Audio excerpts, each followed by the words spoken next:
ಶುಭೋದಯ ಮಕ್ಕಳೇ, ಇಂದು ನಾವು ಬೆಳಗಿನ ತಾಣ ಜಯಪುರ ಈ ಒಂದು ಸುಂದರ ಒಂದು ನಗರದ ಈ ಒಂದು ಪಾಠದಲ್ಲಿ ಲೇಖಕರು ಆ ಜಯಪುರದ ಜನರ ಒಂದು ಜಾನಪದ ಕಲೆಗಳ ವೈಭವ ಜೊತೆಗೆ ಆ ಒಂದು ಜನರ ಉಡುಗೆ ತೊಡುಗೆಗಳು ಅವರಲ್ಲಿರುವಂತಹ ಆ ಒಂದು ಬಣ್ಣಗಳ ಬಗೆಗಿನ ಒಂದು ಮೋಹ, ಲೇಖಕರಿಗೆ ಯಾವ ರೀತಿ ಆ ಒಂದು ಜಯಪುರದ ಒಂದು ಬೀದಿಗಳ ಒಂದು ಮೋಹವಾಗಿ ಆಯಿತು, ಒಂದು ಆಕರ್ಷಣೆ ಆಯಿತು, ಇವೆಲ್ಲದರ ಬಗ್ಗೆ ಇಂದು ನಾವು ತಿಳಿದುಕೊಳ್ಳುವ.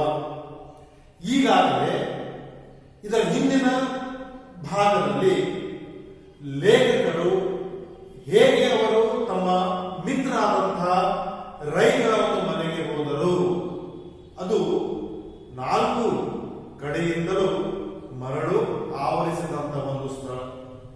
ಜಯಪುರ ನಮಗೆ ಒಂದು ಮರಳು ಕಾಡಿನ ಒಂದು ಪ್ರದೇಶ ನಮಗೆ ನೆನಪಿಗೆ ಬರುತ್ತದೆ.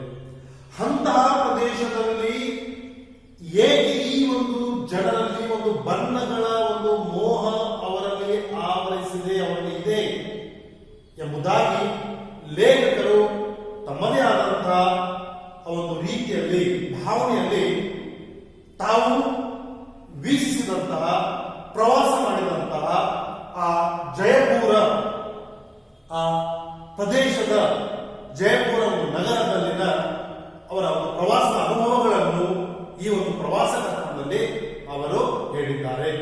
ಮೊದಲು ನಾನು ಆ ಒಂದು ಪಾಠದಲ್ಲಿನ ಗದ್ಯ ಭಾಗವನ್ನು ನಾನು ಓದುತ್ತೇನೆ, ನಂತರ ಹಂತ ಹಂತವಾಗಿ ಅದನ್ನು ನಾನು ನಿಮಗೆ ವಿವರಣೆ ಮಾಡುವೆನು.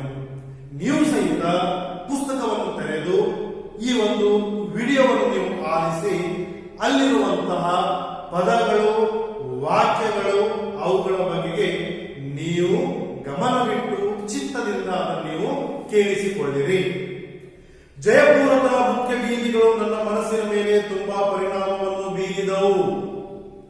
1 ಶತಮಾನದ ಹಿಂದೆ ಆ ನಗರದ ಬೀದಿಗಳು ನಿರ್ಮಾಣವಾಗಿದ್ದರೂ ಬಹಳ ಅಗಲವಾದ ಬೀದಿಗಳು, ನೇರವಾದವುಗಳು, ಬಹುದೂರದಿಂದ ಕಾಣಿಸುವ ಅಂಗಡಿ ಮನೆಗಳ ದೇಶಿ ವಾಸ್ತು ರಚನೆ ಚೆನ್ನಾಗಿ ಶೋಭಿಸುತ್ತದೆ. ಇಲ್ಲಿನ ಒಂದೊಂದು ಮನೆಯು ಒಂದೊಂದು ಶೈಲಿಯದು, ಒಂದೊಂದು ದೇಶದ್ದು ಆಗಿ ಕಾಣಿಸುವುದಿಲ್ಲ. ಆದ್ದರಿಂದಲೇ ನನಗೆ ಅವುಗಳ ಮೇಲೆ ಮೋಹ. ಇಲ್ಲಿನ ಮುಖ್ಯ ಬೀದಿಗಳು ಸಂಧಿಸುವಲ್ಲಿ ಸುಂದರವಾದ ಚೌಕಗಳಿವೆ. ಕೆಲವೊಂದು ಕಡೆಗಳಲ್ಲಿ ಭವ್ಯವಾದ ಮಹಾದ್ವಾರಗಳಿವೆ. ಹಾಗಾದರೆ ಲೇಖಕರು ಈ ಒಂದು ಜಯಪುರದ ನಗರದಲ್ಲಿನ ಬೀದಿ ಹಾಗೂ ಮನೆಗಳ ಸೌಂದರ್ಯದ ಕುರಿತು ಈ ಒಂದು ಭಾಗದಲ್ಲಿ, ಈ ಒಂದು ವಾಕ್ಯದಲ್ಲಿ ಅವರು ಹೇಳುತ್ತಿದ್ದಾರೆ. ಅವರು ಮುಖ್ಯವಾಗಿ ಹೇಳುವುದು, ಈ ಜಯಪುರದ ಆ ಬೀದಿಗಳು ಅವರ ಮನಸ್ಸಿನ ಮೇಲೆ ಬಹಳ ಪರಿಣಾಮವನ್ನುಂಟು ಮಾಡಿದವು. ನಮ್ಮ ಮೇಲೆ ಏನಾದರೂ ಪರಿಣಾಮ ಬೀರಬೇಕಾದರೆ ಏನಾದರೂ ಆ ಒಂದು ವಸ್ತು ಆಕರ್ಷಣೀಯವಾಗಿರುತ್ತದೆ. ಆಕರ್ಷಣೀಯವಾಗಿದ್ದಾಗ ನಮ್ಮ ಮನಸ್ಸಿನ ಮೇಲೆ, ಜನರ ಮೇಲೆ ಅದು ಪರಿಣಾಮ ಬೀರುತ್ತದೆ.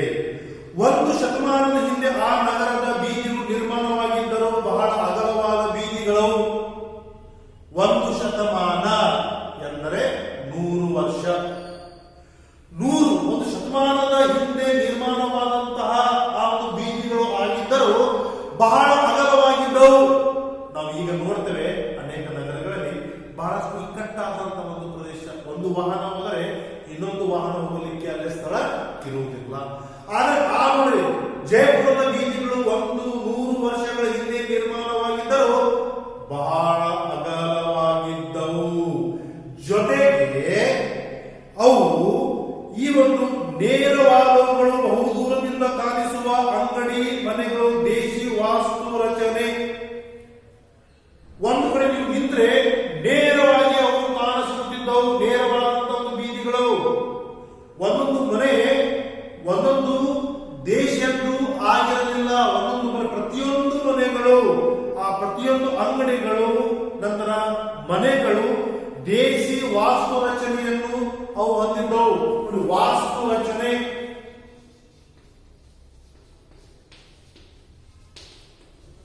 ಅಂದ್ರೆ ಕಟ್ಟಡ, ಕಟ್ಟುವ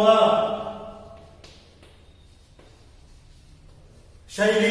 ದೇಶೀಯ ವಾಸ್ತುರಚನೆ ಅಂದ್ರೆ ಯಾರು ಕಟ್ಟಡವನ್ನು ಕಟ್ಟಿದಂತ ಒಂದು ಶೈಲಿ, ಅವು ನಮ್ಮ ದೇಶವಾಗಿ ದೇಶದೊಳಗಿನ ನಮ್ಮ ಏನೊಂದು ಕಲೆ ಇದೆ, ನಮ್ಮ ಯಾವ ಒಂದು ಕಲೆ ಇದೆ, ಆ ಒಂದು ನಮ್ಮ ಕಲೆಯ ಒಂದು ಕಲೆಯನ್ನೇ ಅದು ಹೊಂದಿತ್ತು.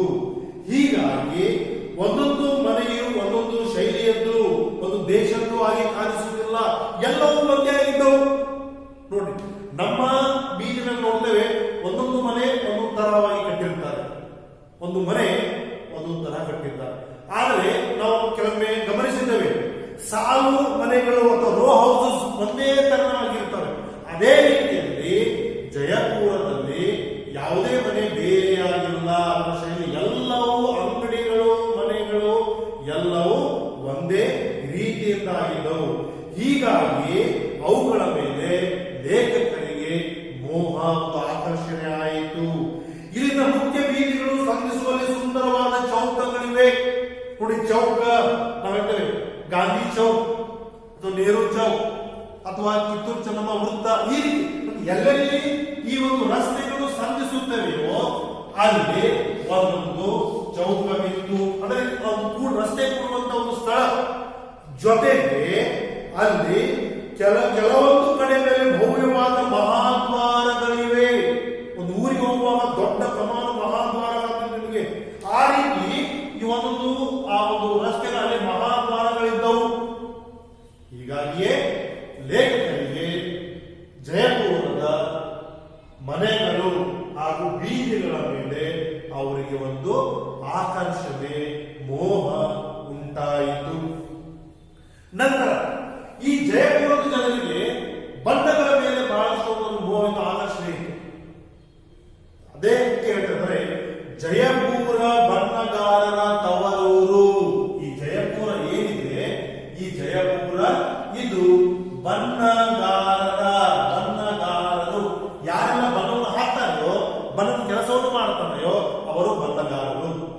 ಹೂಗಾರ, ಹೂ ಮಾರುವರು, ಹೂವಾಡಗಿತ್ತಿ, ಹೂವಾಡಿಗ.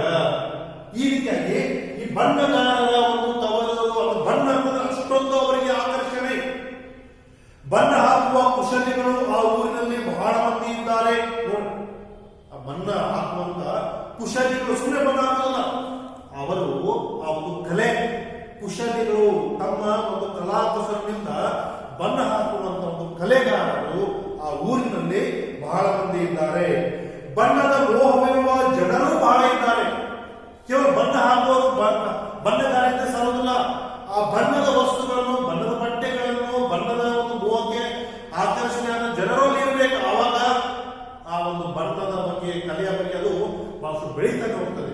ಯಾಕೆ ಬಣ್ಣದ ಒಂದು ಮೋಹವಿರುವಂತಹ ಜನರು ಅಲ್ಲಿ ಬಹಳಷ್ಟು ಜನರು ಇದ್ದಾರೆ. ಗಿಡ ಮರಗಳಿಲ್ಲದ ಸ್ಥಳದಲ್ಲಿ ವಾಸಿಸುವ ಜನರಿಗೆ ನೋಡಿ, ಜಯಪುರ ಈ ಒಂದು ರಾಜಸ್ಥಾನದ ಪ್ರದೇಶ, ಅಲ್ಲಿ ಜಯಪುರ ಅಂತಂದ್ರೆ ಅಲ್ಲಿ ಮರುಭೂಮಿ. ಗಿಡ ಮರಗಳಿಲ್ಲದ ಪ್ರದೇಶದಲ್ಲಿ ವಾಸಿಸುವಂತ ಒಂದು ಜನರಿಗೆ ಕಣ್ಣಿನ ತನಿವು ಹೇಗೆ ಬರಬೇಕು? ಲೇಖಕರು ಹೇಳ್ತಾರೆ, ಕಣ್ಣಿನ ತನಿವು ಅಂತಂದ್ರೆ ತನಿವು ಒಂದು ತೃಪ್ತಿ, ಕಣ್ಣಿಗೆ ಒಂದು ತೃಪ್ತಿ ಹೇಗೆ ಬರಬೇಕು? ಕೇವಲ ನಾವು ಮರುಭೂಮಿಯನ್ನು ನೋಡಿದ ನಮಗೆ ನಮ್ಮ ಕಣ್ಣಿಗೆ ಒಂದು ಸಮಾಧಾನ ತೃಪ್ತಿ ಆಗುವುದು.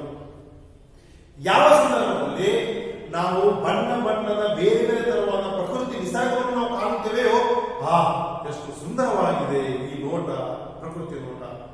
ಆದರೆ ಆ ಒಂದು ಜನರಿಗೆ ಗಿಡ ಮರಗಳಿಲ್ಲದ ನೋಡಿ, ಜೋಡಿ ಮರ, ಗಿಡ ಮರಗಳಿಲ್ಲದ ಆ ಒಂದು ಪ್ರದೇಶದ ಜನರಿಗೆ ಕಣ್ಣಿಗೆ ತೃಪ್ತಿ ಹೇಗೆ ಸಿಗಬೇಕು? ಹಾಗಾಗಿ ಇರಬಹುದು ಅವರಿಗೆ ಬಣ್ಣಗಳ ಮೇಲೆ ಬಹಳಷ್ಟು ಮೋಹವಿದೆ, ಆಕರ್ಷಣೆ ಇದೆ ಎಂಬುದಾಗಿ ಕೆ. ಶಿವರಾಮಕರಂದು ತಮ್ಮ ಪ್ರವಾಸ ಹಬ್ಬದಲ್ಲಿ ನೋಡಿದಂತ, ಗಮನಿಸಿದಂತ ದೃಶ್ಯವನ್ನು ಕುರಿತು ಅವರು ಇಲ್ಲೇ ಹೇಳುತ್ತಿದ್ದಾರೆ. ಹಾಗೆಂದು ಏನೋ ಇಲ್ಲಿನ ಜನರು ಅದರಂತೆ ಹೆಣ್ಣಸರು ರಂಗು ರಂಗಿನ ಲಂಗ, ಪಾಯಿಸಾಮ, ಸೀರೆ, ರವಿಗೆ ಮೇಲುದೆ ತೊಡುವ ಅಭ್ಯಾಸದವರು, ಅದರಲ್ಲೂ ಕೆಂಪು, ಕಿತ್ತಳೆ, ಹಳದಿ ಎಂದರೆ ಪ್ರಾಣ. ಆ ಜನರಿಗೆ ಕೆಂಪು, ಕಿತ್ತಳೆ, ಹಳದಿ ನೋಡಿ, ಕೆಂಪು, ಕಿತ್ತಳೆ ಮತ್ತು ಹಳದಿ. ಈ ಒಂದು ಬಣ್ಣಗಳಿಂದ ಅವರಿಗೆ ಪಂಚಪ್ರಾಣ ಅಂದ್ರೆ ಸ್ತ್ರೀಯರು ತಮ್ಮ ಪ್ರತಿಯೊಂದು ವಸ್ತ್ರಗಳ ಮೇಲೆಯೂ ಸಹಿತ ಬಣ್ಣ, ಅವರ ಮೇಲುದೆ ಅಂದ್ರೆ ಮೇಲೆ ಧರಿಸಿರುವಂತ ಒಂದು ಬಟ್ಟೆ, ಜೊತೆಗೆ ಪಾಯಿಜಾಮ, ಸೀರೆ, ರವಿಕೆ, ಹೀಗೆ ಪ್ರತಿಯೊಂದು ವಸ್ತುವಿನ ಮೇಲೆ ಆ ಒಂದು ಬಣ್ಣದ ಒಂದು ಕಲೆ ನಮಗೆ ಅಲ್ಲೇ ಕಾರಣ ಸಿಗುವುದು. ಹೀಗಾಗಿ ನೋಡ್ರಿ, ಅನೇಕ ಕಡೆಗಳಲ್ಲಿ ಈ ರಾಜಸ್ಥಾನ ಶೈಲಿಯ ಒಂದು ಉಡುಪುಗಳು, ಒಂದು ನಮ್ಮ ಸಾಂಪ್ರದಾಯಿಕ ಉಡುಪುಗಳನ್ನು ಜನರು ತೆಗೆದುಕೊಳ್ತಾರೆ. ಏಕೆ? ಅಷ್ಟೊಂದು ಅವು ಸುಂದರವಾಗಿರ್ತವೆ. ನಿಮ್ಮ ಮಕ್ಕಳನ್ನು ಗಮನಿಸಿರಬಹುದು, ಬಹಳಷ್ಟು ಸುಂದರ ಒಂದು ಅನೇಕ ತರದ ಬಣ್ಣಗಳಿಂದ, ಕೆಲವೊಂದು ಗಾಜಿನ ಶೀಶೆಗಳ ಚೂರುಗಳಿಂದ ಅಲಂಕರಿಸಿದಂತಹ ಒಂದು ಬಟ್ಟೆಗಳನ್ನು ನಾವು ಕಾಣುತ್ತೇವೆ. ಆ ಒಂದು ಜನರಿಗೆ ಕೆಂಪು ಒಂದು ಕಿತ್ತಳೆ ಮತ್ತು ಹಳದಿ ಅಂದರೆ ಅವರಿಗೆ ಪಂಚಪ್ರಾಣ. ಜೊತೆಗೆ ಅವರು ನಿತ್ಯವೂ ಹೋಳಿ ಹುಣ್ಣಿಮೆ ಮಾಡುವಂತೆ ಬಣ್ಣದ ಚೆಲ್ಲಾಟ ಅವರ ಬಟ್ಟೆಗಳಲ್ಲಿ. ಯಾವ ರೀತಿ ಹೋಳಿ ಹುಣ್ಣಿಮೆಯ ಒಂದು ಸಂದರ್ಭದಲ್ಲಿ ಬಣ್ಣಗಳ ಒಂದು ಚೆಲ್ಲಾಟ ನಮ್ಮ ಮೇಲೆ ನಡೆದಿರ್ತದೆ, ಹಲವು ಬಣ್ಣಗಳು. ಅದೇ ರೀತಿಯಲ್ಲಿ ಪ್ರತಿದಿನವೂ ಅಲ್ಲೇ ಹೋಳಿ ಹುಣ್ಣಿಮೆ ಅಂತ ಒಂದು ಬಣ್ಣಗಳ ಚೆಲ್ಲಾಟ ನಡೆದಿರುತ್ತದೆ. ಅಂದ್ರೆ ಅವರ ಒಂದು ತಲೆಯಿಂದ ಧರಿಸುವಂತ ಒಂದು ಪೇಟ ಅಥವಾ ಮುಂಡಾಸು, ಅವರ ಒಂದು ನಿರುವಂಗಿ, ನಂತರ ಅವರ ಪಾಯಿಜಾಮ, ಅವರ ಸೀರೆ, ರವಿ, ಈ ರೀತಿಯಾಗಿ ಪ್ರತಿಯೊಂದು ವಸ್ತುವಿನ ಮೇಲೆ ಬೇರೆ ಬೇರೆ ತರವಾದಂತಹ ಒಂದು ಬಣ್ಣಗಳ ಚೆಲ್ಲಾಟ ಪ್ರತಿಯೊಂದು ದಿನಲ್ಲೇ ನಡೆದೇ ಇರುತ್ತದೆ. ಜೊತೆಗೆ ಅವ್ರು ಹೇಳಿದ್ರೆ ಗಂಡಸರು ರಂಗು ರಾಯರೇ, ಕೇವಲ ಸ್ತ್ರೀಯರು ಮಾತ್ರವಲ್ಲ, ಈ ಗಂಡಸರು ಸಹಿತ ರಂಗು ರಾಯರೇ, ರಂಗಿನ ಬಣ್ಣಗಳ ಒಂದು ರಾಜರೇ ಕಾರಣ ಹೇಳ್ತಾ ಇದ್ದಾರೆ. ಏಕೆ ಅಂತಂದ್ರೆ ಅವರ ಪಂಚೆ ಅಂಗಿಗಳಲ್ಲಿ ರಂಗು ಕಾಣಿಸದಿದ್ದರು, ಅವರ ಪಂಚೆ ಪಾಯಕರು ಭಾರತದ ಕಾಣಿಸದಿದ್ದರು, ಮುಂಡಾಸಿನ 30 ಮೊಳಗಳಲ್ಲಿ, ಮುಂಡಾಸು ಅಂದರೆ ತಲೆಗೆ ಹಾಕಿಕೊಳ್ಳುವಂತ ಒಂದು ಪೇಟ. ನೀವು ನೋಡಿರ್ಬೋದು, ನಮ್ಮ ಅನೇಕ ಕಡೆಗಳಲ್ಲಿ ಆ ರಾಜಸ್ಥಾನದಿಂದ ಬಂದಂತಹ ಒಂದು ಜನರ ಒಂದು ಸಾಂಪ್ರದಾಯಿಕ ಒಂದು ತಲೆಗೆ ಹಾಕಿಕೊಳ್ಳುವಂತ ಒಂದು ಪೇಟ 30 ಮೊಳ. ಒಂದು ಮೊಳ ಹೂ ತಗೋಬೇಕಂದ್ರೆ ಅಯ್ಯೋ ಅಂತ ನಾವು, ಆದ್ರೆ ಅವರ ತಲೆಯ ಒಂದು ಪೇಟ ಮುಂಡಾಸು 30 ಮೊಳಗಳಲ್ಲಿ 300 ಬಣ್ಣಗಳನ್ನು ಮೆರೆಸುವುದುಂಟು. ಮೆರೆಸುತ್ತ ಅದರಲ್ಲಿ ಅವರು ಹಾಕಿರ್ತಾರೆ. ಅಂತ ಒಂದು ಸಾಂಪ್ರದಾಯಿಕ ಒಂದು ಬಣ್ಣಗಳ ಬಗ್ಗೆ ಅವರಿಗೆ ಒಂದು ಮೋಹವಿದೆ. ಅದಕ್ಕೆ ಅವರು ಹೇಳ್ತಾರೆ ಗಂಡಸರು ರಂಗು ರಾಯರೇ. ಸಂದರ್ಭ ಇದೆ ಮಕ್ಕಳಲ್ಲಿ, ಸಂದರ್ಭ ಗಂಡಸರು ರಂಗು ರಾಯರೇ. ಲೇಖಕರು ಈ ಮಾತನ್ನು ಜಯಪುರ ಇದು ಬಣ್ಣದ ತವರೂರು, ಪ್ರತಿದಿನವೂ ಅಲ್ಲೇ ಬಣ್ಣಗಳ ಒಂದು ಚೆಲ್ಲಾಟ ಹೋಳಿ ಹುಣ್ಣಿಮೆ ತರ ನಡೆದಿರುತ್ತದೆ. ಸ್ತ್ರೀಯರ ಒಂದು ಅವರ ವಸ್ತ್ರ ಧರಿಸುವ ವಸ್ತ್ರಗಳ ಮೇಲೆಯೂ ಅಲ್ಲೇ ಬೇರೆ ಬೇರೆ ತರವಾದಂತಹ ಒಂದು ಬಣ್ಣಗಳು, ವಿಶೇಷವಾಗಿ ಕೆಂಪು, ಕಿತ್ತಳೆ, ಹಳದಿ. ಜೊತೆ ಗಂಡಸರು ಅವರ ಒಂದು ಪಾಯಿಜಾಮ ಅಂಗಿಗಳ ಮೇಲೆ ಬಣ್ಣ ಕಡಿಮೆ ಇದ್ದರೂ ಸಹಿತ ತಲೆಗೆ ಧರಿಸುವಂತಹ ಮುಂಡಾಸಿನ ಮೇಲೆ 30 ಮೊಳ, ಮುಂಡಾಸಿನ 300 ಬಣ್ಣಗಳನ್ನು ಮೆರೆಸುವುದುಂಟು. ಅನೇಕ ಬಣ್ಣಗಳ ಮುಂಡಾಸಿನ ನಮಗೆ ಪೇಟದಲ್ಲಿ ಕಾಣ್ತದೆ. ಹೀಗಾಗಿ ಈ ಮಾತನ್ನು ಲೇಖಕರು ಆ ಕಲೆ, ಬಣ್ಣದ ಕಲೆಗಳ ಬಗ್ಗೆ ಇಲ್ಲಿ ಅವರು ಹೇಳ್ತಾರೆ. ಅಂದ್ರೆ ಜಯಪುರ ಜನರಿಗೆ ಯಾವ ರೀತಿ ಬಣ್ಣದ ಬಗ್ಗೆ ಮೋಹ ಇದೆ ಎಂಬುದನ್ನು ಇದರಿಂದ ಗೊತ್ತಾಗುತ್ತದೆ. ಸುತ್ತಿನ ಅವರ ದೇಶಿ ಉಲ್ಲಾಸನ್ನು ಚೆನ್ನಾಗಿ ಬಿಗಿದುಕೊಂಡಾಗ ಬಲು ಗಂಭೀರವಾಗಿ ಕಾಣಿಸುತ್ತದೆ.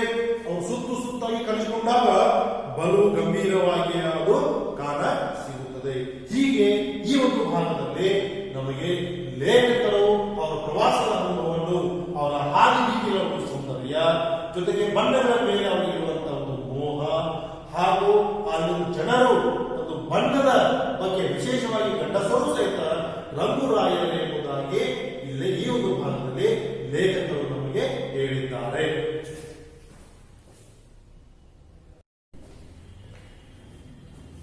ಲೇಖಕರು ತಮ್ಮ ಈ ಜಯಪುರ ಅಂಬೇರ ಅರಮನೆಗೆ ಮೊದಲ ಭೇಟಿಗೂ ಇವತ್ತಿನ ಭೇಟಿಗೂ ಯಾವ ರೀತಿ ವ್ಯತ್ಯಾಸವಿತ್ತು ಎಂಬುದನ್ನು ಅವರು ಈ ಒಂದು ಭಾಗದಲ್ಲಿ ತಿಳಿಸ್ತಾ ಇದ್ದಾರೆ. ಜೊತೆಗೆ ಆ ಅಂಬೇರ ಅರಮನೆಗೆ ಹೋಗುವಾಗ ಹಾದಿಬೀದಿ, ಆ ಸುಂದರವಾದಂತಹ ನಿಸರ್ಗದ ಒಂದು ನೋಟ, ಜೊತೆಗೆ ಅಲ್ಲಿನ ಒಂದು ಜನರ ಬಗ್ಗೆ, ಯಾವ ರೀತಿ ಜನವಾಸ, ಅವರ ಒಂದು ಸಂಸ್ಕೃತಿಯ ಬಗ್ಗೆ ಈ ಒಂದು ಭಾಗದಲ್ಲಿ ಅವರು ತಿಳಿಸುತ್ತಿದ್ದಾರೆ. ಪುಸ್ತಕವನ್ನು ತೆಗೆಯಿರಿ ಮತ್ತು ನಾವು ಓದುವುದನ್ನು ಗಮನವಿಟ್ಟು ಆಲಿಸಿರಿ. ನಾವು ನಗರವನ್ನು ಕಳೆದು ಸುಂದರವಾದ ರಸ್ತೆಗಳಲ್ಲಿ ಹಾದು ಉನ್ನತ ಬೆಟ್ಟಗಳಿಗೆ ಅಭಿಮುಖವಾಗಿ ಹೊರಟೆವು. ಆ ಜಯಪುರ ಹೋದಾಗ ಅಲ್ಲಿಂದ ಆ ಹಾದಿ ಬೀದಿಗಳನ್ನು ದಾಟಿ ಅವರು ಉನ್ನತ ಬೆಟ್ಟಗಳಿಗೆ ಅಭಿಮುಖವಾಗಿ, ಉನ್ನತ ಅಂದ್ರೆ ಎತ್ತರವಾದಂತಹ ಒಂದು ಬೆಟ್ಟಕ್ಕೆ ಅಭಿಮುಖ, ಆ ಬೆಟ್ಟಕ್ಕೆ ಅಭಿಮುಖವಾಗಿ ಅಂದ್ರೆ ಅದರ ವಿರುದ್ಧ ಆದ ಮುಖಕ್ಕೆ ನಾವು ಮುಖ ಅದು ಅಭಿಮುಖ, ಆ ಮುಖಕ್ಕೆ ಅಭಿಮುಖವಾಗಿ ಅವರು ಹೊರಟರು. ಇನ್ನೊಂದು 4 ಮೈಲಿಗೆ ಅಂಬೇರ ಬೆಟ್ಟ ಸಿಗುತ್ತದೆ. ಅಲ್ಲಿಂದ ಆ ಬೆಟ್ಟಗಳಿಗೆ ಅಭಿಮುಖವಾಗಿ ಮುಖ ಮಾಡಿಕೊಂಡು ಹೋಗುವಾಗ ಅಲ್ಲಿಂದ 4 ಮೈಲುಗಳ ಅಂತರದಲ್ಲಿ ಅವರಿಗೆ ಆ ಒಂದು ಅಂಬೇರ ಬೆಟ್ಟ ಅವರಿಗೆ ಸಿಗುತ್ತದೆ. ಅಂಬೇರ ಜಯಪುರದ ಪೂರ್ವಕಾಲದ ರಾಜಧಾನಿ. ಈ ಅಂಬೇರ ಏನಿದೆ ಇದು ಜಯಪುರ ಅಂದ್ರೆ ಈ ಒಂದು ಜಯಪುರ ಅದರ ಒಂದು ಮೊದಲಿನ ಒಂದು ಪೂರ್ವಕಾಲದ ರಾಜಧಾನಿ. ಜಯಪುರ ಎನ್ನುವುದು ಒಂದು ರಾಜ್ಯದ ಒಂದು ಪ್ರದೇಶ. ಆ ಜಯಪುರದ ಮೊದಲ ಅವರ ಒಂದು ರಾಜಧಾನಿ ಆಗಿತ್ತು. ಹಳೆಯ ಕೋಟೆ ಅರಮನೆಗಳೆಲ್ಲ ಅಲ್ಲಿವೆ. ಆ ಅಂಬೇರದಲ್ಲಿ ಪ್ರಾಚೀನವಾದಂತಹ ಒಂದು ಕೋಟೆಗಳು, ಅವರ ಒಂದು ಅರಮನೆ ಆ ಒಂದು ಅಂಬೇರದಲ್ಲಿ ಇದೆ. ಲೇಖಕರು ಆ ಅಂಬೇರದ ಅರಮನೆಯ ಒಂದು ಚಳುವನ್ನು ಅವರು ವಿವರಿಸ್ತಾ ಇದ್ದಾರೆ. ಹಾಗಾದ್ರೆ ಅಂಬೇರ ಜಯಪುರದ ಪೂರ್ವಕಾಲದ ರಾಜಧಾನಿ. ಹಳೆ ಕೋಟೆ ಅರಮನೆಗಳೆಲ್ಲ ಅಲ್ಲಿವೆ.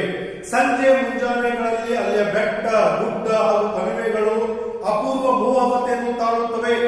ಯಾವಾಗ ಸಂಜೆಯ ಸಮಯದಲ್ಲಿ ಮತ್ತು ಮುಂಜಾನೆ ಸಮಯದಲ್ಲಿ ಅಲ್ಲಿಗೆ ಹೋಗುವಾಗ ಅವು ಮೋಹಕತೆಯನ್ನು, ಮೋಹ ಅಂದ್ರೆ ಆಕರ್ಷಣೆಯನ್ನು ಅವು ಹೊಂದಿರುತ್ತವೆ. ಅಂದ್ರೆ ಸೂರ್ಯೋದಯ ಮತ್ತು ಸೂರ್ಯಾಸ್ತದ ಒಂದು ಸಮಯದಲ್ಲಿ ಆ ಬೆಟ್ಟಗಳಿಗೆ ಅಭಿಮುಖವಾಗಿ ಹೋಗುವಾಗ ಬಹಳಷ್ಟು ಅದು ಆಕರ್ಷಣೀಯವಾಗಿರುತ್ತದೆ. ಜನರು ತಮ್ಮ ಒಂದು ನಡೆಯುತ್ತ ಅನೇಕ ಒಂದು ಟಾಂಗಗಳ ಮೂಲಕ, ಅಲ್ಲಿ ಅರಮನೆಗಳಲ್ಲಿ ಒಂದು ಆನೆಗಳ ಮೂಲಕ ಅವರು ಅಲ್ಲಿಗೆ ಹೋಗ್ತಾ ಇರುತ್ತಾರೆ. ಹಿಂದೆ ನಾನು ಅಲ್ಲಿಗೆ ಹೋದಾಗ ಜನವಸತಿ ಇದ್ದಿರಲಿಲ್ಲ. ಅದಕ್ಕೆ ಏನಂದ್ರೆ ಅವತ್ತಿನ ಭೇಟಿಗೂ ಹಿಂದಿನ ಭೇಟಿಗೂ ಯಾವ ರೀತಿ ಒಂದು ವ್ಯತ್ಯಾಸವಿತ್ತು. ಹಿಂದೆ ಅವರು ಹೋದಾಗ ಅಲ್ಲಿ ಯಾವುದೇ ಜನರಲ್ಲೇ ವಸತಿ ಅಲ್ಲೇ ಇದ್ದಿರಲಿಲ್ಲ. ಹಲವಾರು ಪ್ರಾಚೀನ ಗುಡಿ ಗೋಪುರಗಳು ಗೂಬೆಯ ಮನೆಗಳಾಗಿದ್ದವು. ಸಂದರ್ಭದಲ್ಲಿ ಹೇಳ್ತಾ ಇದ್ದಾರೆ ನೋಡಿ, ಹಲವಾರು ಗುಡಿ ಗೋಪುರ. ಮಕ್ಕಳಿಗೆ ಈ ಒಂದು ಪಾಠದಲ್ಲಿ ಹಲವಾರು ಜೋಡಿ ಪದಗಳಿವೆ. ಜೋಡಿ ಪದ ಎಂದರೆ ಒಂದು ಪದದ ಜೊತೆಗೆ ಮತ್ತೊಂದು ಪದವನ್ನು ಪೂರಕವಾಗಿ ಬಳಸುವುದು. ಮನೆ ಮಠ, ಆಟ ಪಾಠ ನೋಡಿ ಯಾವ ರೀತಿ. ತಂದೆ ತಾಯಿ ಒಂದು ಪದದ ಜೊತೆಗೆ ನಾವು ಇನ್ನೊಂದು ಪದವನ್ನು ಬಳಸ್ತೇವೆ ಪೂರ್ವವಾಗಿ. ವಿರುದ್ಧಾರ್ಥ ಪದವಾಗಿರ್ಬೋದು, ಸಮಾನಾರ್ಥ ಪದವಾಗಿರ್ಬೋದು, ಪ್ರತಿನಿಧಿ ಪದವಾಗಿರ್ಬೋದು. ಅದೇ ಈ ಒಂದು ಪಾಠದಲ್ಲಿ ಅಂತ ಜೋಡಿ ಪದಗಳು ಬಹಳಷ್ಟಿವೆ. ನೀವು ಚಟುವಟಿಕೆ ನೀವು ಈ ಒಂದು ಪಾಠದಲ್ಲಿನ ಅನೇಕ ಜೋಡಿ ಪದಗಳನ್ನು ನೀವು ಬರೆಯಬೇಕು. ಲೇಖಕರು ಅಲ್ಲಿ ಜಯಪುರಕ್ಕೆ ಭೇಟಿ ನೀಡಿದಾಗ ಆ ಒಂದು ಸಂದರ್ಭದಲ್ಲಿ ಆ ಅಂಬೇರದ ಸುತ್ತಮುತ್ತ ಅರಮನೆಯ ಒಂದು ಸುತ್ತಮುತ್ತ ಅಲ್ಲಿ ಜನವಸತಿ ಆಗ ಇದ್ದಿರಲಿಲ್ಲ. ಆಗ ಅವು ಗೂಬೆಯ ಒಂದು ಮನೆಗಳಾಗಿದ್ದವು. ಅಲ್ಲಿ ಗುಡಿ ಗೋಪುರಗಳು ಗೂಬೆಯ ಮನೆಗಳಾಗಿದ್ದವು. ಈಗ ಆಗಿಲ್ಲ. ನೋಡಿ ವ್ಯತ್ಯಾಸ. ಜನವಸತಿ ಇದ್ದಿರಲಿಲ್ಲ, ಈಗ ಆಗಿಲ್ಲ ಅಂದ್ರೆ ಬಹಳಷ್ಟು ಜನವಸತಿ, ಬಹಳ ಜನಜಂಗುಳಿಯಿಂದ ಕೂಡಿತು. 100 ಸಿಂಧಿ ಕುಟುಂಬಗಳು ಅಲ್ಲೇ ಮನೆ ಮಾಡಿಕೊಂಡಿವೆ. ಅನೇಕ ಸಿಂಧಿ ಕುಟುಂಬಗಳು, ಆ ಸಿಂಧಿ ಧರ್ಮದ ಕುಟುಂಬಗಳು ಅಲ್ಲಿ ಅವರು ಮನೆ ಮಾಡಿಕೊಂಡು ಅಲ್ಲೇ ವಾಸ ಮಾಡುತ್ತಿದ್ದಾರೆ. ಅಂಬೇರದ ಬುಡದಲ್ಲಿ ಒಂದು ಪುಟ್ಟ ಕೆರೆ. ಅಂಬೇರ ಅರಮನೆ ಬೆಟ್ಟದ ಅಲ್ಲಿ ಕೆಳಗೆ ಒಂದು ಪುಟ್ಟವಾದಂತಹ ಒಂದು ಕೆರೆ ಇದೆ. ಕೆರೆ ನೋಟ ಸುಂದರವಾದ ನೋಟ. ಸುತ್ತಲಿನ ಮರಗಳಲ್ಲಿ ಎಳೆ ಹಸು ತಳಿರು ಚಿಗುರಿದ್ದು ಮರಗಳು ಹಚ್ಚಿಗೆ ಕಾಣಿಸುತ್ತಿದ್ದವು. ಕೆರೆ ಇರುವುದರಿಂದ ಸುತ್ತಮುತ್ತ ಕುರುಚಲು ಗಿಡಗಳು ಬೆಳೆದಿರುವುದರಿಂದ ಅಲ್ಲಿ ಹಚ್ಚ ಹಸಿರು ಅಂದ್ರೆ ತಿಳಿ ಹಸಿರು ಅಲ್ಲಿ ಕಂಡು ಬರುವಾಗ ಲೇಖಕರಿಗೆ ಆ ಒಂದು ನೋಟ ಬಹಳಷ್ಟು ಒಂದು ಸುಂದರವಾಗಿ ಅವರಿಗೆ ಕಾಣಿಸಿತ್ತು. ಜೊತೆಗೆ ಕೆರೆಯ ಮಗ್ಗುಲಿನಿಂದ ಮುಂದುವರೆದರೆ ಸುಂದರ ಉದ್ಯಾನವನ್ನು ಕಾಣಸಿಗುತ್ತದೆ. ಆ ಕೆರೆಯ ಒಂದು ಪಕ್ಕದಲ್ಲಿ ಅವರು ಮಗ್ಗುಲಿಂದ ಹೋಗುವಾಗ ಒಂದು ಸುಂದರವಾದಂತಹ ಉದ್ಯಾನ ತೋಟ ಅವರಿಗೆ ಕಾಣಿಸುತ್ತದೆ. ಪ್ರಾಚೀನ ರಜಪೂತ ಕೆತ್ತನೆಯ ಸರಳತೆ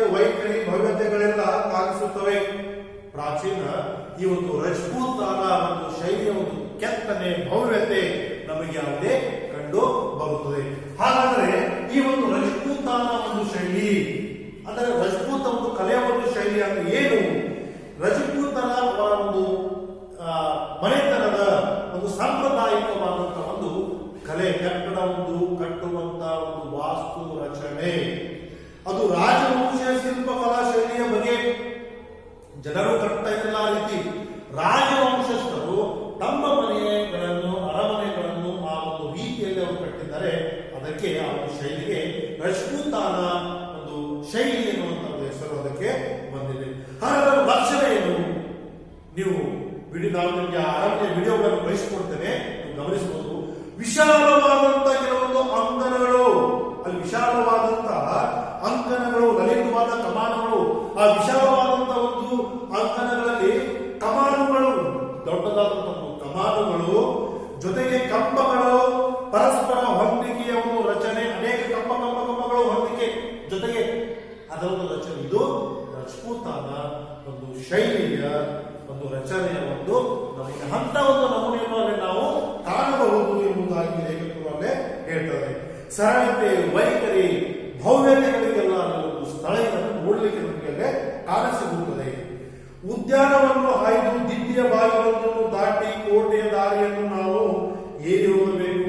ನೋಡಿ, ದಿಡ್ಡಿ ಪ್ರತಿಯೊಂದು ಊರಿನಲ್ಲಿ ನಾವು ಅನೇಕ ಕಡೆ ನಾವು ಇದನ್ನು ಕಾಣ್ತೇವೆ.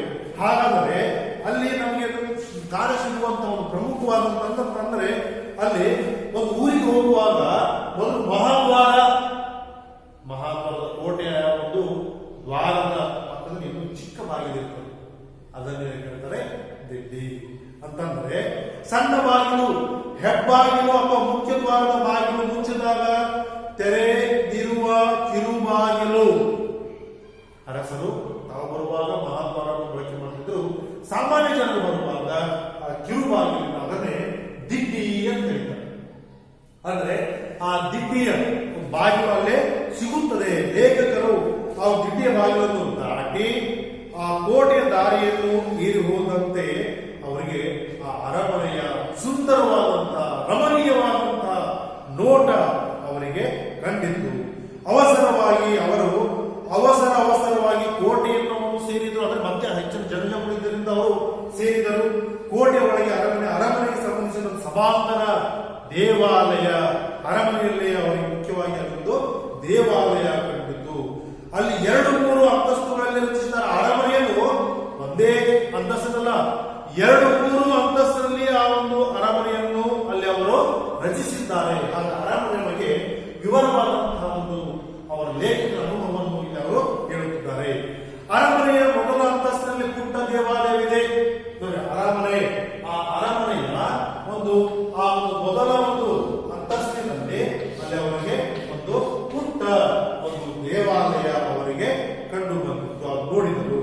ಈ ಪುಟ್ಟ ಮಂದಿರ ಚಿತ್ರ ಕೆಲಸಗಳಿಂದ ಕೂಡಿದ ಹಾಲುಗಲ್ಲಿನ ರಚನೆಯಿಂದ ಕೂಡಿದೆ. ಆ ಪುಟ್ಟ ದೇವಾಲಯ ಹಾಲುಗಲ್ಲು, ಚಂದ್ರಕಾಂತ ಶಿಲೆ ಅಥವಾ ಅಮೃತ ಶಿಲೆ. ನಾವು ಅನೇಕ ಮನೆಗಳು ಕಟ್ಟುವಾಗ ಮಾರ್ಬಲ್ ತಾಯಿನ ನೋಡಿದ್ರಲ್ಲ ಅಮೃತ ಶಿಲೆಯಿಂದ ಕಟ್ಟಿದ್ದಾರೆ. ಅದೇ ಅಂದ್ರೆ ಹಾಲುಗಲ್ಲು, ಬಿಳಿಯಾದಂತ ಚಂದ್ರಪ್ರಕಾಶ ನೋಡಿ ಯಾವ ರೀತಿ ಬಿಳಿ ಪ್ರಕಾಶವಾಗಿ ಹಾಲು ಹೊರೆಯುತ್ತದೆ ಅಂತ ಒಂದು ಕಲ್ಲಿನಿಂದ ಆ ಒಂದು ದೇವಾಲಯವನ್ನು ಮೊದಲೇ ಅಂತಸ್ತಲ್ಲಿ ಅವರು ಅಲ್ಲೇ ರಚಿಸಿದ್ದಾರೆ. ಗೋಡೆಗಳೆಲ್ಲವೂ ಹಾಲುಗಲ್ಲಿನವೇ. ನಾವು ಸಾಮಾನ್ಯವಾಗಿ ಅಮೃತ ಶಿಲೆಯನ್ನು ಬಹಳಷ್ಟು ನೆಲದ ಮೇಲೆ ಹಾಕಿರ್ತೇವೆ. ಆದ್ರೆ ಆ ಒಂದು ದೇವಾಲಯದಲ್ಲಿ ಅಲ್ಲಿ ಗೋಡೆಗಳು ಸಹಿತ ಒಂದು ಅಮೃತ ಶಿಲೆ, ಜೊತೆಗೆ ನೋಡ್ರಿ ನೆಲವು ಅದರಂತೆ, ಸ್ತಂಭಗಳು ಅವುಗಳಂತೆ. ಎಲ್ಲಿ ನೋಡುತ್ತಿರಲೇ ಆ ಹಾಲುಗಲ್ಲಿನ ಅಮೃತ ಶಿಲೆಯ ಒಂದು ಕಂಬಗಳು, ಅದರ ಗೋಡೆಗಳು, ನೆಲಹಾಸು, ಮಹಾದ್ವಾರದ ಬಾಗಿಲು, ಆ ಒಂದು ಕಂಬಗಳು ಎಲ್ಲವೂ ಅದರಂತೆ ಆಗಿತ್ತು. ಗುಡಿ ಚಿಕ್ಕದಾಗಿದ್ದರೂ ಶಾಂತವಾಗಿ ಕಾಣಿಸುವ ಮಂದಿರ.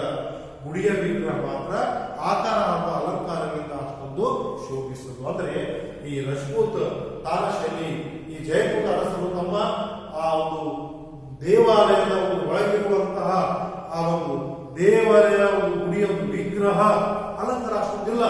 ಅದೇ ಅರಮನೆ ಗೋಡೆ ನೆಲಹಾಸ ಬಹಳಷ್ಟು ಅಲಂಕಾರಿಕವಾಗಿ ಎಂಬುದಾಗಿ ಅವರು ಹೇಳಿದ್ದಾರೆ. ನಂತರ ಮತ್ತೆ ಮುಂದೆ ಹೋದಾಗ ಅಲ್ಲೊಂದು ದೊಡ್ಡ ಸಭಾಂಗಣ ಸಿಗುತ್ತದೆ. ನೋಡಿ, ರಜಪೂತಾನ ಶೈಲಿಯ ಒಂದು ವೈಶಿಷ್ಟ್ಯತೆ ಇದು. ದೊಡ್ಡ ಒಂದು ಸಭಾಂಗಣ ಹಾಲ್, ಅವು ಸಭಾಂಗಣಲ್ಲೇ ಸಿಗುತ್ತದೆ. ಇದು ವಿಶಾಲವಾದ ಹಾಲುಗಳಿನ ರಚನೆ. ಇದು ಸಹಿತ ವಿಶಾಲವಾದಂತಹ ಒಂದು ಹಾಲುಗಲ್ಲು, ಹಾಲಿನ ಕಲ್ಲಿನ ಒಂದು ರಚನೆಯಾಗಿದೆ. ಅದರ ಚಾವಣಿ ರಜಪೂತಾನದ ಶೈಲಿಯ ಕಮಾನು ಮತ್ತು ಕಂಬಗಳು ತುಂಬಾ ಲಲಿತವಾಗಿದ್ದು, ಚಾವಣಿ ರಜಪೂತಾನ ಶೈಲಿಯಲ್ಲಿ ಅಲ್ಲಿ ಕೆತ್ತನೆ ಅನೇಕ ಬೇರೆ ಬೇರೆ ತರವಾಗಿ ಅಲ್ಲೇ ಕಮಾನುಗಳು, ದೊಡ್ಡ ಕಮಾನುಗಳು, ಗೋಡೆಗಳು, ಆ ಹಾಲುಗಳು. ರಜಪೂತಾನ ಶೈಲಿಯ ಕಮಾನು ಮತ್ತು ಕಂಬಗಳು ತುಂಬಾ ಲಲಿತವಾಗಿದ್ದು ಪರಸ್ಪರ ಹೊಂದಿಕೊಂಡು, ಒಂದೇ ಕಂಬ ಅಲ್ಲ, ಒಂದೊಂದು ಕಂಬ ಇನ್ನೊಂದು ಕಂಬ ಇನ್ನೊಂದು ಕಂಬ ಹೀಗೆ ಹೊಂದಿಕೊಂಡಿದ್ದು ನೀವು ಆ ಚಿತ್ರವನ್ನು ಗಮನಿಸಿದ್ರೆ ಗೊತ್ತಾಗ್ತದೆ. ಈ ರೀತಿಯಾಗಿ ಅಲ್ಲಿ ಆ ಚಲುವನ್ನು ಅಲ್ಲೇ ನಾವು ಆ ಅರಮನೆಯ ಒಂದು ಸಭಾಂಗಣ ಚಲುವನ್ನು ನಾವು ಕಾಣಬಹುದು. ಎದುರಿನ ಅಂಗಣವು ಸಾಕಷ್ಟು ವಿಶಾಲವಾಗಿದೆ. ಸಭಾಂಗಣದ ಒಂದು ಮುಂದಿನ ಅಂಗಣವು ಬಹಳಷ್ಟು ವಿಶಾಲವಾಗಿದೆ. ಇಲ್ಲಿಂದ 3ನೇ ಅಂತಸ್ತಿಗೆ ಹೋದರೆ ರಾಜರ ಅಂತಃಪುರವನ್ನು ಕಾಣಬಹುದು. ರಾಜರ ಅಂತಃಪುರ, ಆ ಅರಮನೆಯಲ್ಲಿ ಅಂತಃಪುರ, ಈ ಅಂತಃಪುರದ ಅರಸರ ರಾಜಮನೆಯವರು ಮಾತ್ರವೇ ಇದ್ದರು. ಅವರ ಮನೆ, ಅವರ ಒಂದು ಈ ಖಾಸಗಿಯಾದಂತಹ ಒಂದು ಕೊಠಡಿ ತರ ಅಲ್ಲಿ ಅಂತಃಪುರವನ್ನು ನೋಡಬಹುದು. ಇಲ್ಲ ಕೆಲವು ಭಾಗಗಳಲ್ಲಿ ಚಂದ್ರಕಾಂತ ಶಿಲೆಯ ಸುಂದರ ಮಂಟಪಗಳು, ಅಲ್ಲಲ್ಲಿ ಚಿಕ್ಕ ಚಿಕ್ಕ ಕೆಲವು ಮಂಟಪಗಳನ್ನು ಅಲ್ಲಿ ಅವರು ಆ ಚಂದ್ರಕಾಂತ ಶಿಲೆಯಿಂದ, ಆ ಅಮೃತ ಶಿಲೆಯಿಂದ ಅಲ್ಲಿ ಅವರು ಮಾಡಿದ್ದಾರೆ. ಶಿಲೆಯನ್ನು ಕೆತ್ತಿ ಬಣ್ಣದ ಕಲ್ಲುಗಳಿಂದ ಹೊರೆದು ತುಂಬಿಸಿದ ಲತಾ ಪುಷ್ಪಗಳ ಚಿತ್ರಾವಳಿಗಳು ಇವೆ. ಲತಾ ಪುಷ್ಪಗಳು ಅಲ್ಲಿ ಈ ರೀತಿಯಾಗಿ ಒಂದು ಸೌಂದರ್ಯ ಅಲ್ಲೇ ಕಾಣ್ತೇವೆ. ಈ ಲತಾ ಪುಷ್ಪಗಳು ಈ ರೀತಿಯಾಗಿ ಅಲ್ಲೇ ಒಂದು ಲತಾ ಪುಷ್ಪಗಳು ಅಂದ್ರೆ ಲತೆ ಬಳ್ಳಿಯ ಒಂದು ತರಹ ಅಲ್ಲಿ ಚಿತ್ರಾವಳಿಗಳು, ಅವಳಿ ಅಂದ್ರೆ ಒಂದಕ್ಕೊಂದು ಅಲ್ಲೇ ಕೂಡಿರುವಂತಹ ಒಂದು ಲತಾ ಪುಷ್ಪಗಳು ಅಲ್ಲೇ ನಾವು ಕಾಣಬಹುದು. ಇನ್ನು ಚಿತ್ರಾವಳಿಗಳು, ದೀಪಾವಳಿ, ದೀಪ ಒಂದೊಂದಾಗಿ ಕೂಡಿದ್ದು ಈ ಚಿತ್ರಾವಳಿ ಕೂಡಿದಂತಹ ಚಿತ್ರಗಳನ್ನು ನಾವು ಕಾಣಿಸುತ್ತದೆ. ಇನ್ನೊಂದೆರಡು ಚಾವಡಿಗಳು ಕನ್ನಡಿಯ ಚೂರುಗಳನ್ನು ಸುಣ್ಣದ ಗಾರೆಗಳನ್ನು ಅಂಟಿಸಿ ಚಾವಡಿ ಕುಳಿತುಕೊಳ್ಳಲು, ಅವರಿಗೆ ಚರ್ಚೆ ಮಾಡಲು ಅಲ್ಲಿ ಅದೇ ಗಾಜಿನ ಚೂರುಗಳನ್ನು ಏನ್ ಮಾಡಿದ್ದಾರೆ, ಅಲ್ಲಲ್ಲಿ ಅವರು ಏನ್ ಮಾಡಿದ್ದಾರೆ ಅದನ್ನು ಹಾಕಿದ್ದಾರೆ. ಆ ಗಾಜಿನ ಚೂರುಗಳು ಅಲ್ಲಿ ಹಾಕಿದ್ದಾರೆ. ಹೀಗಾಗಿ ಅಲ್ಲಿ ಆ ಸುಣ್ಣದ ಗಾರೆಗಳನ್ನು ಅಂಟಿಸಿದ್ದಾರೆ. ಆ ಕತ್ತಲಿನಲ್ಲಿ ದೀಪಿಗೆ ಹೊತ್ತಿಸಿದಾಗ, ಯಾವ ಕತ್ತಲಿನಲ್ಲಿ ದೀಪ ಹಚ್ಚಿದಾಗ ಆ ಒಂದು ಗಾಜಿನ ಚೂರುಗಳಲ್ಲಿ ಅಲ್ಲೇ ಪ್ರತಿಫಲನವಾಗುತ್ತದೆ. ಆಗ ಲಕ್ಷೋಪಲಕ್ಷ, ಲಕ್ಷ ಉಪಲಕ್ಷ, ಲಕ್ಷೋಪಲಕ್ಷ ಬರಸದೆ ಅನೇಕ ದೀಪಗಳು, ಗಾಜಿನ ತುಣುಕುಗಳು ಚಾವಡಿಗೆ ನಕ್ಷತ್ರ ಲೋಕದ ಸೊಬಗನ್ನು ನೀಡಿವೆ.